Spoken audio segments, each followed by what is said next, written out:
ವೃಷಭ ರಾಶಿಯವರಿಗೆ 2025 ವರ್ಷದಲ್ಲಿ ಜನ್ಮದಲ್ಲಿದ್ದಂತಹ ಗುರುವಿನ ಸಂಚಾರ ಪ್ರಾರಂಭದಲ್ಲಿ ವೃಷಭ ರಾಶಿಯಲ್ಲೇ ಗುರು, ಜನ್ಮದಲ್ಲಿ ಗುರು ಇದ್ದಾಗ ದುಃಖ ಅಂತ ಪ್ರಸಿದ್ಧವಾಗಿ ರಾಮನ ಜಾತಕದಲ್ಲಿ ಹೇಳ್ತಾರೆ. ವಿಶ್ಲೇಷಣೆಯನ್ನು ಮಾಡಬೇಕಾದ್ರೆ ಜನ್ಮದಲ್ಲಿ ಗುರು ಇದ್ದಂಥ ಕಾರಣದಿಂದ ಜೀವನದುದ್ದಕ್ಕೂ ಬರೀ ಕಷ್ಟವನ್ನೇ ಅನುಭವಿಸ್ತಾ ರಾಮ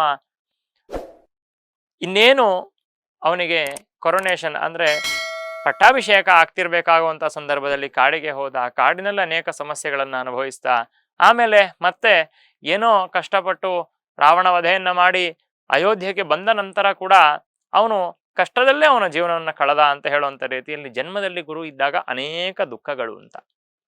ಅದರ ಜೊತೆಗೆ ಕರ್ಮಸ್ಥಾನದಲ್ಲಿ ಕರ್ಮಕಾರಕನೇ ಬಂದಾಗ ಕಾರಕೋ ಭಾವನಾಶಃ ಅಂತ ಹೇಳುವಂಥ ರೀತಿಯಲ್ಲಿ ಕೆಲಸದ ವಿಚಾರದಲ್ಲಿ ವೃತ್ತಿಯ ವಿಚಾರದಲ್ಲಿ ವಿಶೇಷವಾಗಿ ಒಂದಷ್ಟು ತೊಂದರೆಗಳನ್ನು ಉಂಟು ಮಾಡಿರುವಂಥ ಒಂದು ಸಾಧ್ಯತೆ ಅನ್ನುವಂಥದ್ದು ಈ 2024 ವರ್ಷದಲ್ಲಿ ನಾವು ನೋಡ್ಬೋದು. ಆದರೆ ಈಗ ವೃಷಭ ರಾಶಿಯವರಿಗೆ ಅತ್ಯಂತ ಶುಭವಾಗಲಿದೆ.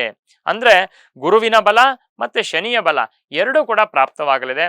ಈ ಮಾರ್ಚ್ ತಿಂಗಳ ನಂತರ ಶನಿಯ ಸಂಚಾರ ಆದ ನಂತರದಲ್ಲಿ ವೃತ್ತಿಯಲ್ಲಿರುವಂತಹ ಒಂದಷ್ಟು ಸಮಸ್ಯೆಗಳೆಲ್ಲವೂ ಕೂಡ ಮುಗಿದು ಆ ವೃತ್ತಿಯಲ್ಲಿದ್ದಂತಹ ಸಮಸ್ಯೆಗಳಿಂದ ಹೊರಬರುವಂತಹ ಒಂದು ವಿಶೇಷವಾಗಿರುವಂತಹ ಭಾಗ್ಯೋದಯ ಅನ್ನುವಂಥದ್ದು ಆಗತ್ತೆ. ಅದರ ಜೊತೆಗೆ ಕೌಟುಂಬಿಕವಾಗಿ, ಆರ್ಥಿಕವಾಗಿ, ದೈಹಿಕವಾಗಿದ್ದಂತಹ ಮನಃಕ್ಲೇಶಗಳು ಇತ್ಯಾದಿಗಳೆಲ್ಲವೂ ಕೂಡ ನಿವೃತ್ತಿಯಾಗತ್ತೆ. ದೈಹಿಕವಾಗಿ ಸ್ವಾಸ್ಥ್ಯ ಇಲ್ಲ, ದೈಹಿಕವಾಗಿ ಸೋಮಾರಿತನ ಇತ್ಯಾದಿ ಇನ್ಯಾವುದೋ ಒಂದು ರೀತಿ ಆರೋಗ್ಯದಲ್ಲಿ, ಅದರಲ್ಲೂ ವಿಶೇಷವಾಗಿ ಡಯಾಬಿಟೀಸಿಗೆ ಸಂಬಂಧಪಟ್ಟಿರೋ ಥರದ ಒಂದಷ್ಟು ಆರೋಗ್ಯದ ಸಮಸ್ಯೆಗಳು ಇತ್ಯಾದಿ ಎಲ್ಲ ಕಾಣಿಸಿದಂಥದ್ದು ಏನಿದೆ ಅದೆಲ್ಲವೂ ಕೂಡ ಸ್ವಲ್ಪ ಮಟ್ಟಿಗೆ ನಿವೃತ್ತಿಯಾಗುವಂತಹ ಸಾಧ್ಯತೆ ಇದೆ.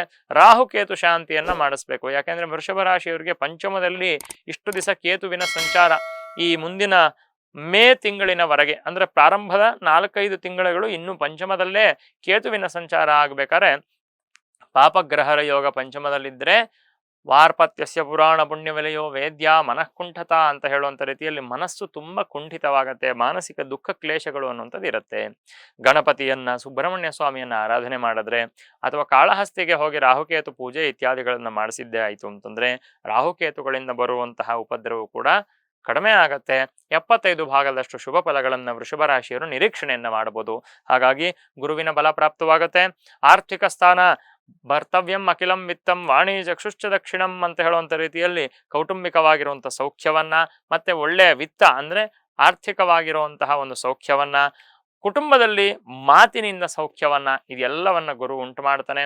ಶುಭವಾಗಿರುವಂತಹ ಕೌಟುಂಬಿಕ ಸಮಸ್ಯೆಗಳಿಂದ ದೂರವಾಗಿ ಮನೆಯಲ್ಲಿ ಸುಖ ಶಾಂತಿ ನೆಮ್ಮದಿ ಅನ್ನುವಂಥದ್ದು, ಕೆಲಸದಲ್ಲಿದ್ದಂತಹ ಸಮಸ್ಯೆಯಿಂದ ನಿವೃತ್ತಿಯಾಗಿ ಭಾಗ್ಯೋದಯವಾಗಿ ಸ್ವಲ್ಪ ಜೀವನದಲ್ಲಿ ಸ್ಥಿರತೆಯನ್ನ 1 ವರ್ಷಗಳ ಕಾಲ ಪಡಿತಾರೆ. ಈ ವರ್ಷದ ಪ್ರಾರಂಭದಲ್ಲಿ ಸ್ವಲ್ಪ ಸಮಸ್ಯೆ ಕಂಡ್ರೂ ಕೂಡ ವರ್ಷದ ಮಧ್ಯದ ನಂತರದಿಂದ ಭಾಗ್ಯೋದಯ ಆಗುತ್ತೆ. ಹಾಗಾಗಿ 2025 ವರ್ಷ ವೃಷಭ ರಾಶಿಯವರಿಗೆ ತುಂಬಾ ಶುಭದಾಯಕರವಾಗಲಿದೆ. ಒಳ್ಳೆಯದಾಗಲಿ. ಈ ರೀತಿ ಇನ್ನೂ ಹೆಚ್ಚು ವಿಚಾರಗಳಿಗೆ ನಮ್ಮ ಚಾನೆಲ್ ಒಟ್ಟಿಗೆ ಕನೆಕ್ಟೆಡ್ ಆಗಿರಿ. ನಮ್ಮ ಚಾನಲಲ್ಲಿ ಬರುವಂತಹ ಅಪ್ಡೇಟ್ಸ್ಗಳನ್ನು ನೀವು ತಿಳ್ಕೊತಾ ಇರಿ. ನಿಮ್ಮ ಜೀವನದ ಬಗ್ಗೆ ಆಗುವಂತಹ ಸಲಹೆಗಳನ್ನು ನಾವು ಕೊಡ್ತೇವೆ. ಹೀಗೆ ಇರಿ. ನಮಸ್ಕಾರ. ಲೇಟೆಸ್ಟ್ ಹಾಗೂ ಇಂಟ್ರೆಸ್ಟಿಂಗ್ ಸುದ್ದಿಗಳಿಗಾಗಿ ಬಾಸ್ ಟಿವಿ ಕನ್ನಡ ಚಾನೆಲ್ನ ಸಬ್ಸ್ಕ್ರೈಬ್ ಮಾಡಿ. ಹಾಗೆಯೇ ಬೆಲ್ ಐಕಾನ್ ಪ್ರೆಸ್ ಮಾಡಿ. ಇದರ ಜೊತೆಗೆ ಫೇಸ್ಬುಕ್, ಇನ್ಸ್ಟಾಗ್ರಾಮ್, ಎಕ್ಸ್ನಲ್ಲೂ ಮಿಸ್ ಮಾಡದೆ ಫಾಲೋ ಮಾಡಿ.